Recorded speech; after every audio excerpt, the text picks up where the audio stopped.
मैं आज श्री गुरु नानक देव जी का प्रकाशोत्सव इस पर्व की आप सबको बधाई देता हूं। आज देव दीपावली भी है, जो सामान्यतया जो पहले दीपावली आती है उसके 15 दिन के बाद ये विशेष देव दीपावली ये मनाई जाती है। आज इस अवसर पर जो दूसरा विषय है, प्रधानमंत्री जी ने जिस प्रकार से जो पिछला लगभग 1 वर्ष से गतिरोध चल रहा था, कुछ किसान नेताओं ने किसानों के बारे में जो 3 बिल पारित करके कानून बनाए गए थे, यद्यपि वो जो बिल हैं किसानों के हित में थे, किसानों की भलाई के लिए थे, खास करके छोटे किसान, मध्यम दर्जे के किसान उनको बहुत लाभ होने वाला था।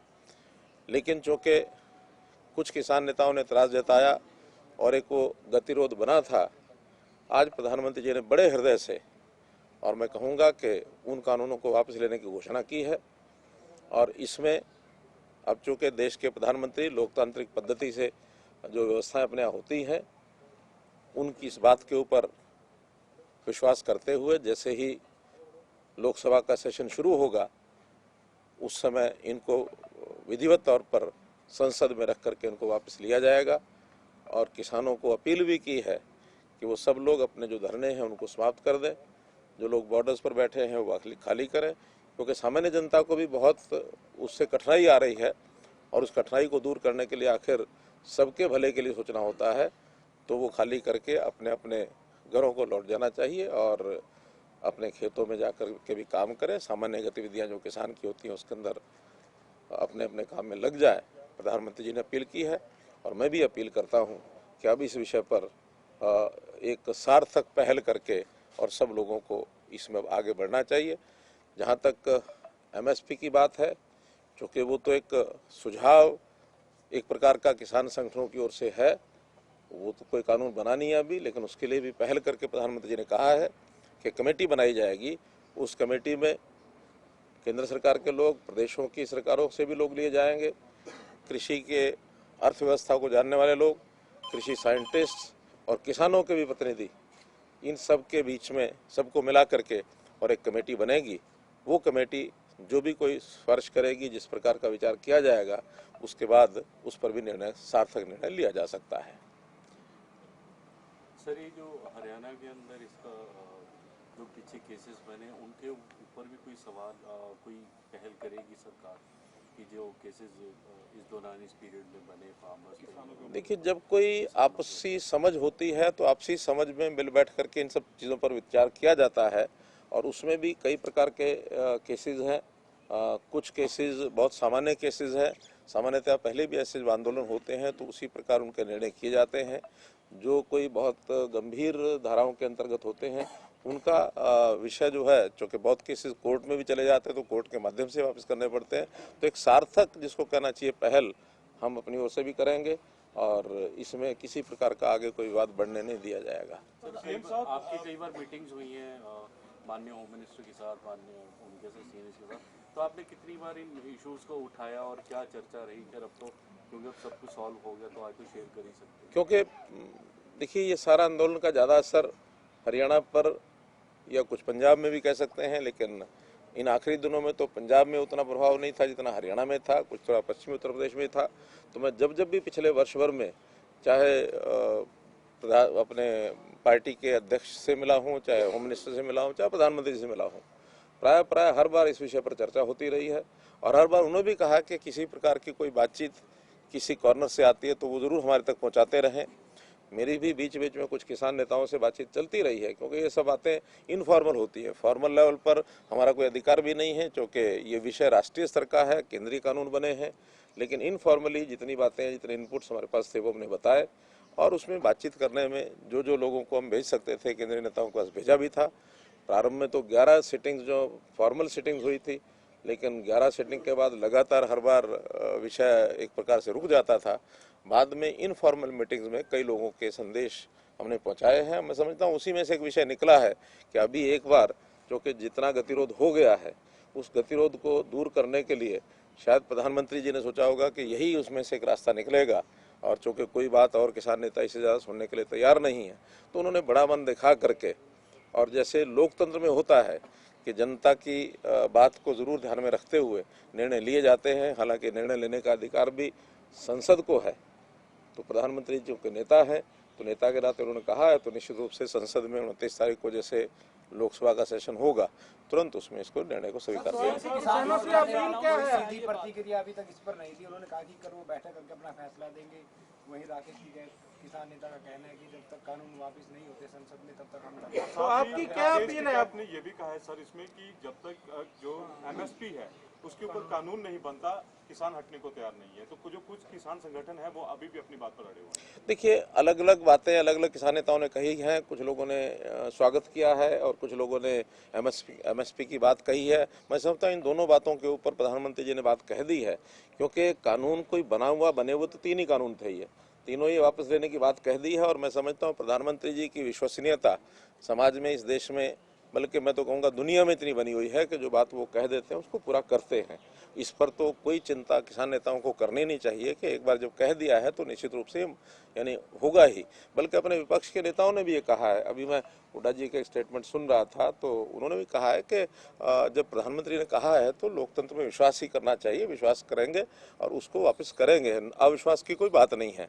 आज भी अगर अविश्वास की भावना प्रधानमंत्री जी के बारे में कोई रखते हैं तो मैं समझता हूँ ये बड़ी भूल है, नहीं करनी चाहिए। क्या अपील है आप किसानों से? मोदी सरकार को फायदा होगा इसमें?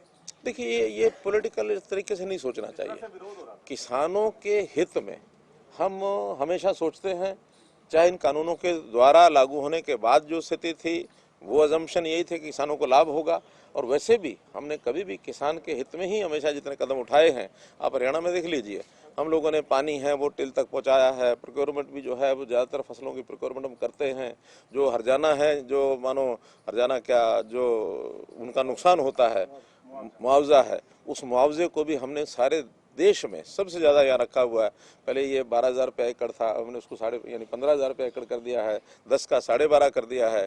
और भी जितनी सुविधाएं किसानों को हम दे सकते हैं, चाहे वो भूमि, ये जो सॉयल परीक्षण के जो कार्ड्स थे वो हमने बनाए हैं, लैब्स बनाई हैं, हर एक मंडी में अब वहाँ लैब बनेंगी, स्कूल कॉलेजेस में हमने लैब बना दी है, ताकि सॉयल टेस्टिंग का जो सिस्टम है उसके आधार पर सॉयल की जो क्वालिटी है उसको देख करके किसान को बताया जाए क्या बुआई करनी क्या नहीं। सेम की जो ज़मीन है उसको हम 1 लाख एकड़ उसको ठीक करने की और आगे बढ़ रहे हैं। और किसान का, जैसे प्रधानमंत्री जी ने शुरू किया था किसान मान सम्मान निधि, तो वो सम्मान निधि के अंतर्गत 6,000 रुपया हर किसान को हर वर्ष आता है। तो बहुत से ऐसे पग हैं जो गिनाए जा सकते हैं जो पहले कभी नहीं उठाए गए।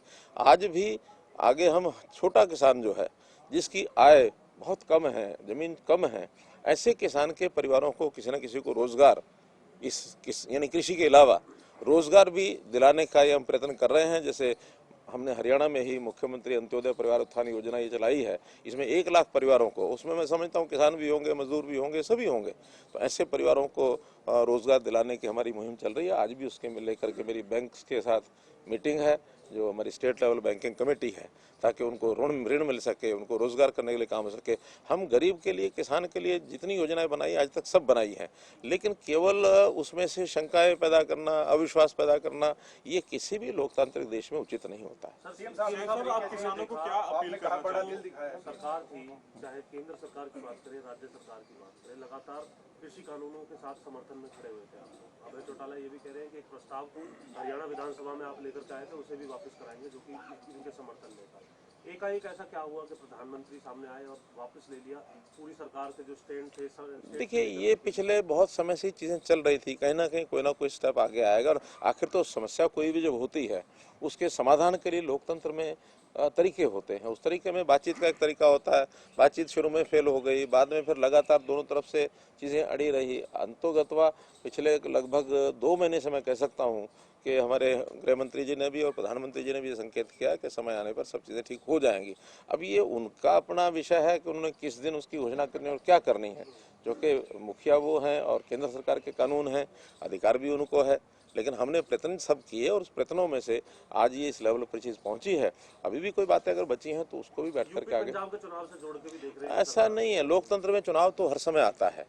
यानी इससे पहले आप कहेंगे कि पहले कर लेते तो फिर इलाहाबाद के चुनाव की बात होती, उससे पहले कर लेते तो असम के चुनाव है, उसकी चुनाव तो देश में हर साल कोई दो चार प्रांतों के रहते ही हैं। 37 प्रांत यानी हमारे 29 प्रांत हैं, तो 29 प्रांत में अगर 5 साल में है तो ऑन एवरेज 5 प्रांत बैठ जाते हैं, 6 प्रांत बैठ जाते हैं। तो इसलिए ये चुनाव तो कभी ना कभी कोई ना कोई आते रहते हैं। साहब, आपने कहा बड़ा दिल दिखाया पीएम मोदी ने, और उन्होंने ये भी कहा कि कहीं ना कहीं वो समझाने में विफल रहे, इसलिए माफी भी मांगी है। इस दौरान किसानों की मौत हुई 800 के करीब, हरियाणा के भी कुछ हैं, उनके लिए हरियाणा सरकार किस तरीके का कोई विचार करेगी? देखिए, वो किस कारण से उनकी मृत्यु हुई है, उन कारणों को आधार मान करके और उसका विचार किया जाएगा। अब इसमें जो आदमी चला जाता है उसके बारे में टिप्पणी करना कोई भी अच्छी बात नहीं होती है, लेकिन क्या कारण रहते हैं उन कारणों पर विचार करें, कंपनसेशन देंगे उन कारणों के बाद।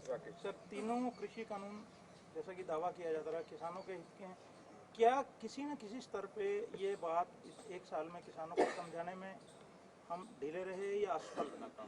देखिए, प्रधानमंत्री जी ने स्वयं माना है कि कहीं ना कहीं हमारी तपस्या में कोई कमी रह गई है कि हम उनको समझा नहीं पाए, ये तो उन्होंने माना है। धन्यवाद। सर, उसमें